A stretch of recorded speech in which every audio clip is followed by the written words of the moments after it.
Hypothetically, ये मैं ऐसा नहीं बोल रहा हूँ कि साइंस है, लेकिन क्या होता है आगे दर्शन होता है ना, दर्शन आगे होता है, साइंस उसके पीछे भागता है। जैसे कि मान लो कि हम 100 साल पहले कुछ इंसानों ने सोचा चांद को देख कर हम वहाँ जा सकते हैं, तब के लिए बहुत मतलब ये मजाक ही है ना, सब हंसता है। शायद कोई बोल दिया कि हाँ पीछे आग आग लगा चले जा, तो देखो वही है, तो होता है दर्शन। अभी पीछे आग लगा के वहाँ पर पहुँच जाना, ये हो गया रॉकेट।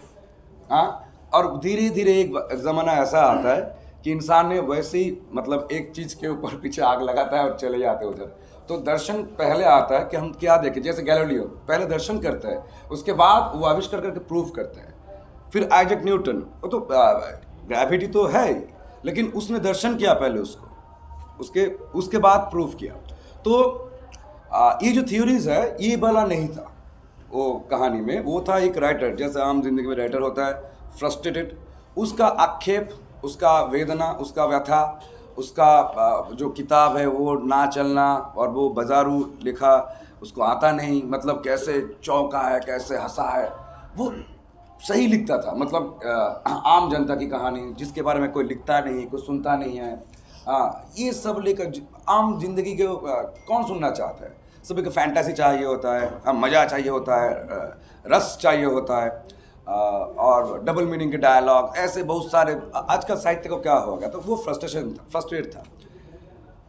इसके साथ उसका मन में, जब हम लोग फ्रस्ट्रेट होता है तो मन में ना एक किलर इंस्टिंक्ट भी धीरे धीरे धीरे पैदा होता है, ताकि ये ख़त्म कर दे, ये सबको बर्बाद कर दे, ये नहीं चल रहा है, इसको अच्छा नहीं कर रहा है। ये जो मन का जो किलर, ये जो मन का जो खूनी या चोर पैदा होता है, तो आप इसको कैसे मारोगे। मैं पाप नहीं कर रहा हूँ, मैं कर रहा हूँ नहीं कि सिस्टम है, लेकिन मैं मन में कर रहा हूँ।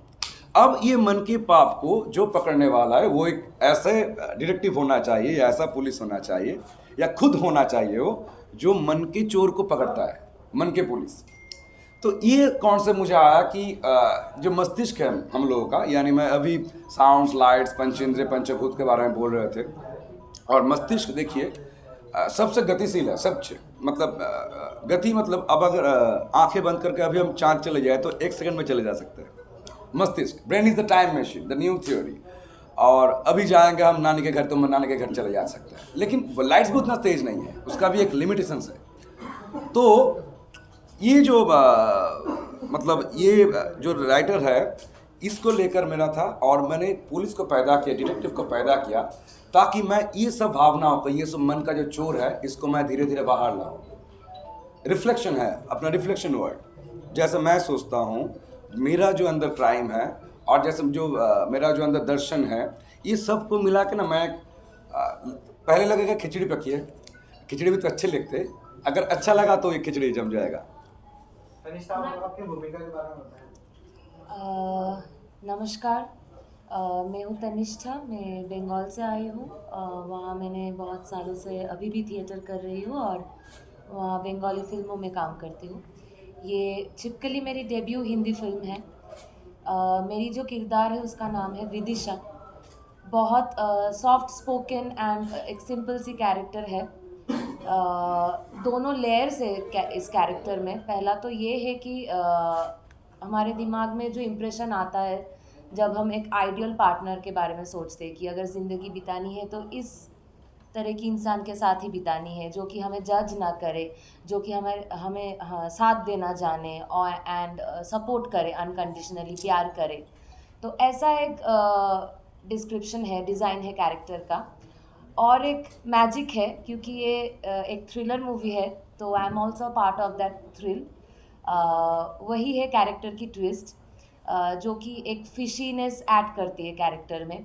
और ये भी है कि हमारे दिमाग में ये जो है, since we live in a male dominated society, so there is a particular image of a partner, of a woman, that a woman needs to look good, a woman needs to have this qualities, then only she can be, be in the zone of calling quote unquote a perfect woman. हालांकि perfect कोई होता नहीं है, there is nothing called perfect, we all have our imperfections. तो ये भी है इस कंटेंट में कि सिर्फ बाहर का देख के, मतलब don't only go for the outlook, you should look deeper when you decide to be with someone. You should look deeper into that person, ना कि बस वो कैसी दिखती है कैसे चलती है। अगर आप देखोगे तो मेरा ट्रेलर में भी ऐसा ही है कि वो रसोई घर में काम कर रही है, बहुत सिंपल सी एक गर्ल नेक्स्ट डोर टाइप की इमेज है। बहुत बिलीवेबल कैरेक्टर है और ये जो मैंने बोला ये मिस्टीरियस एक टच है, क्योंकि मेरा डायलॉग भी है ट्रेलर में कि मेरे बारे में उसको मत बताना, तो क्यों नहीं बताए उसके बारे में, what is the secret. Yashpal sir के साथ आपका एक्सपीरियंस? बहुत अच्छा लगा। देखिए पहली मूवी में एक एमिनेंट बॉलीवुड एक्टर के साथ काम करना, this is a big thing for me, and I knew that he is a trained actor, he is an experienced actor, and he belongs from theatre, so he'll do his job perfectly. And I have also been practicing theatre for more than 15 years now, and I would like to share this कि हम लोगों ने जिस घर में shooting किया था, जिस लोकेशन पे 25 दिन से हम लोग उस लोकेशन पे वर्कशॉप कर रहे थे। All of us, not only the actors, Yashpal sir और योगेश 4 दिन पहले आए शूटिंग के, लेकिन उसके पहले 25 दिन से starting from director, DOP, every other artist, art director, technicians, Carpenters. We use to share the same room like a dormitory, जैसे थिएटर के पहले दिनों में हम लोग किया करते थे। तो वैसा ही एक वर्कशॉप था। And since I have been part of this project Chipkali since the day it was conceived, I'm one of the, you can say, major major crew, not only the cast. So I knew the nooks and corners of this, and I was already into the skin of the character since हम लोग workshop कर रहे थे। तो I was confident enough कि I also have to deliver my best because I will be working opposite an experienced actor. So it was a very good experience and he was very supportive, and besides being a good actor, he's a very good human being also, who encouraged the young generation, because you know the cast and crew, the majority of us belong from the youth, and he is the one and only senior in our project.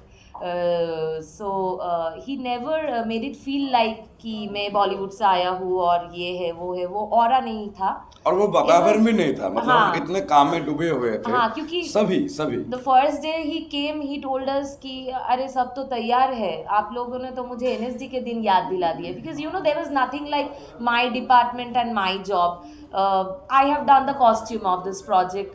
I'm also the one of the executive producers, and also I've helped the director in assisting. So there was a lot of responsibility, and I was fully involved mentally. So it was easy. It was just like that.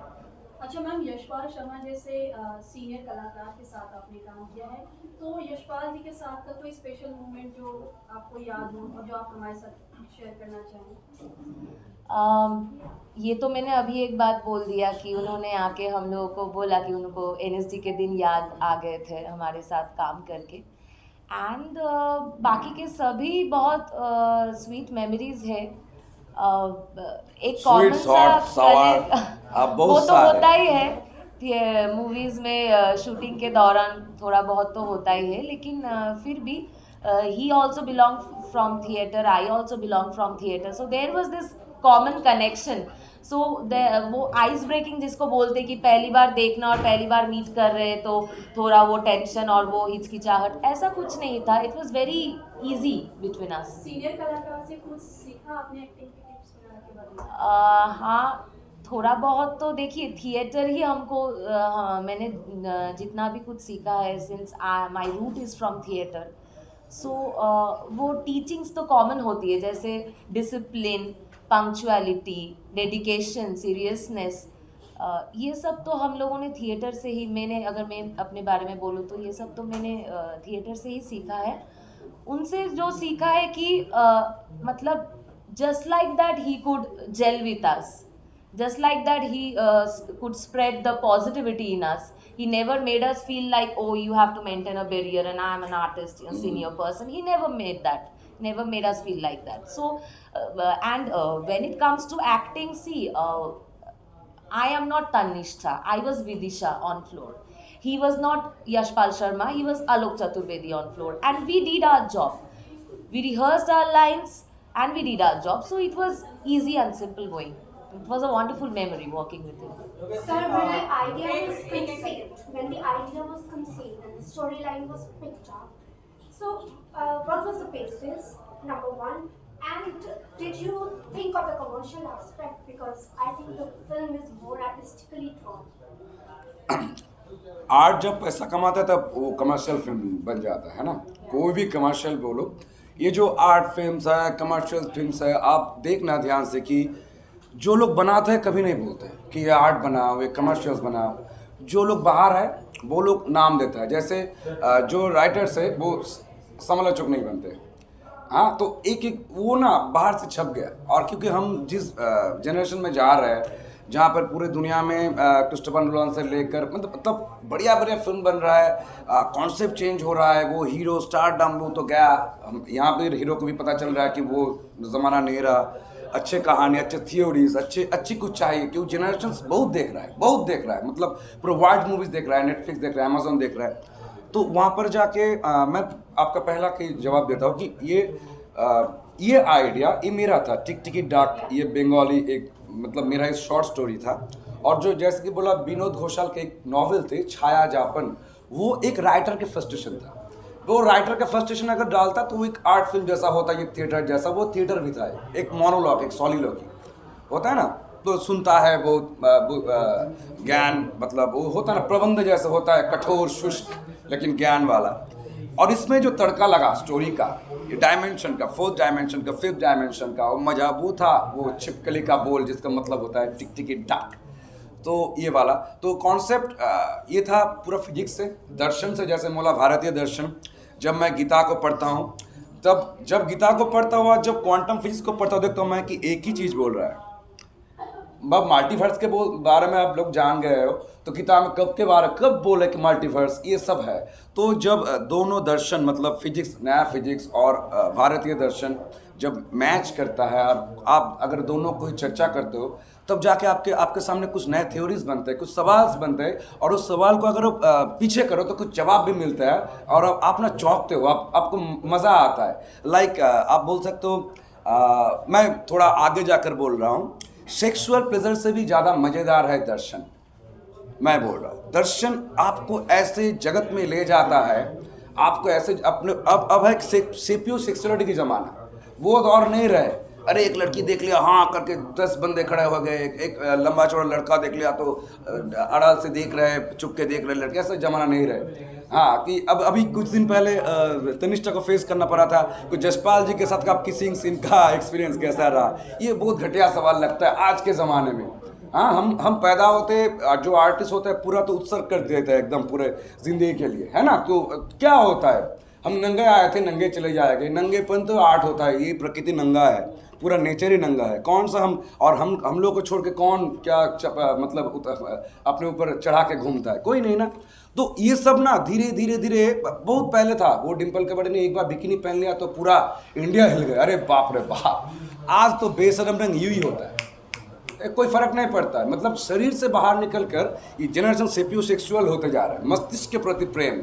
तब जाके देखना कि वो लिंग वैषम्य में भी चला गया। हाँ, लिंग वैषम्य में भी चला गया। अब कौन किसके साथ प्रेम कर रहा है, जुड़ रहा है, क्योंकि जिसको सुकून मिल रहा है। जहाँ जैसे विदिशा वाला कैरेक्टर, शायद वो कैरेक्टर ही नहीं है, शायद वो की तस्वीर है, शायद उसका कोई वो ख्वाब है, शायद उसका कोई और एक किताब का नाम है। तो ये कहानी में ना ये जो भाव जगत वाला जो फील होता है, और वस्तु जगत यानी मटेरियलिस्टिक वर्ल्ड, इसका ना एक मेल बंधन है। तो वो सब लेकर एक कहानी का जन्म हुआ, पुनर्जन्म हुआ, पुनर्निर्माण हुआ। और आगे भी अगर एक थीसिस और ये हाइपोथेटिक मतलब जो सोच है, अगर आगे भी मैच्योर होगा, यार आप लोगों ने आजमा लिए, तो आगे भी और मैच्योर होते जाएगा। मैं नहीं, पूरे दुनिया में ऐसे बहुत सारे लोग सोच रहे हैं जो एक दर्शन की तरफ भाग रहे हैं। तो मैं उसका बस हिस्सेदार हूँ और निमित्त हूँ, माध्यम हूँ, मीडियम हूँ बस। गुड आफ्टरनून, नमस्ते दोस्तों। पहले मैं क्षमा मांगता हूँ, क्षमा चाहता हूँ। एक तो हम लोग लगातार सीरी टूर पे चल रहे हैं, तो गला भी बैठ गए। और आज जसपाल जी नहीं आ पाए, क्योंकि अगर हम लोग का थोड़ा कम उम्र है, तो वो तो सीनियर है, वो थोड़ा थक गए, क्योंकि धूप छाव बहुत ठंडी गर्मी लग गया। और वो आना चाहते थे, लेकिन लास्ट तक उसका तबीयत बहुत बिगड़ा, तो हम लोगों ने रिस्क नहीं लिया। क्योंकि अभी पूरा प्रचार बाकी है, सिम 14 को रिलीज़ होने वाली है। तो थोड़ा सा निराश करके, और ये क्योंकि ड्यूटी था, मतलब कर्तव्य था, वो सब मिल मिला कर हम दोनों ही चले आए आप लोगों के सामने। ये तनिष्ठा विश्वास, Bengali theatre and film actor, movie actress, और मैं हूँ कौशिक। मैं भी बंगाल में काम करता हूँ, थिएटर करता हूँ और फिल्म, कुछ एक्टिंग एंड डायरेक्शन में 2 एक काम किए और कई एक्टिंग किए। बस ये ब्रीफ करियर है हम लोगों का। और छिपकली में एज एन एक्ट्रेस और प्रोडक्शन में भी काम किया, और मेरा राइटिंग छिपकली का और डायरेक्शन, और हम लोग जैसे टीम बनाया है सभी एक्टिंग, और मतलब जो टीम है पूरा वो सभी कैमरा के आगे और पीछे दोनों तरफ काम किए। 50 बंदों का एक टीम था जिसको मतलब 25 दिन से हम लोग वर्कशॉप लगातार करके ये फिल्म का पूरा विनिर्माण किया है। तो बस इतना ही ब्रीफ है मेरे लिए। अब आप लोग याद में छिपकली का थीम थोड़ा सा बता दो, ये चीज़ से आपको फील कैसे? एक करके होगा तो सुविधा होगी। बोलिए प्लीज़ कोई। छिपकली का थीम आपके दिमाग में आपको कैसे आया कि छिपकली फिल्म और इसका? हाँ, मैं कई दिनों से मैं एक चीज़ में स्टडी कर रहा था। एक नहीं, कई चीज़ों में। मतलब एक होता है पंचभूत, मतलब जो वायु अग्नि जल, जो एलिमेंट्स होता है, जो फिजिक्स का, जैसे जहाँ से बनता है पूरी दुनिया हम। और एक होता है पंच इंद्रिय, जिसके ज़रिए हम कम्युनिकेट करते हैं उसको, है ना, आँखों के ज़रिए रोशनी को, कानों के ज़रिए साउंड्स को। अब ये पंचभूत और पंच इंद्रिय जहाँ आके एक साथ मैच करता है, यानी फिजिक्स और बायोलॉजी एक साथ जहाँ मैच करते हैं, हम वातावरण में जब मैच करते हैं, तब जाके जो टाइमिंग, यानी ये 3rd डायमेंशन वर्ल्ड, ये लेके जब 4th डायमेंशन यानी समय को हम छू सकते हैं। जैसे मानो कि बिजली कब गिरता है, कब सुनते हैं, देखने की वक्त या फिर सुनने की वक्त, कौन सा टाइमिंग होता है, समय क्या होता है। 4th डायमेंशन को लेकर दुनिया भाग रही है। अभी हम समय के गति के हिसाब से आगे पीछे जाने की भी सोच रहे हैं। Quantum physics, parallel universe, another dimensions, ये सब जो आम जिंदगी में घटते रहते हैं, अब भी घट रहे हैं। अभी मैं आपको बोल रहा हूँ कुछ, लेकिन कुछ मीडियम चाहिए होता है ना, अगर हवा नहीं होता तो आप सुन नहीं पाते। तो हम चाहे कितने कोशिश करें, अगर हम मतलब आंखें खुले रखें, लेकिन लाइट्स नहीं होता तो जितना ही हम आंखें खुली रखें हम देख नहीं सकते। तो ये शर्ताधीन है। तो ये पंचभूत और पंचेंद्रिय का जहाँ मेल बंधन होता है, वो थ्योरीज को लेकर मैंने एक फिल्म के बारे में सोच रहा था, यानी कहानी के बारे में सोच रहा था, छिपकली। ये छिपकली भी ऐसे बायोलॉजिकल है जैसे हमें इंसान। और देखिए, छिपकली रहता है दीवारों पे चढ़कर, और हम लोग बोलते हैं कि दीवारों के भी कान होते हैं। और छिपकली देखिए ऐसा एक मतलब छिपकली एक प्रतीक है यहाँ। छिपकली ऐसा नहीं कि उसी को लेकर ये घटना है ज़िंदगी में। एक राइटर का है, अलक चतुर्वेदी, 4 वेद अध्ययन करने वाले एक मतलब इंसान, जो बहुत ज्ञानी है, बहुत ज्ञान रखता है,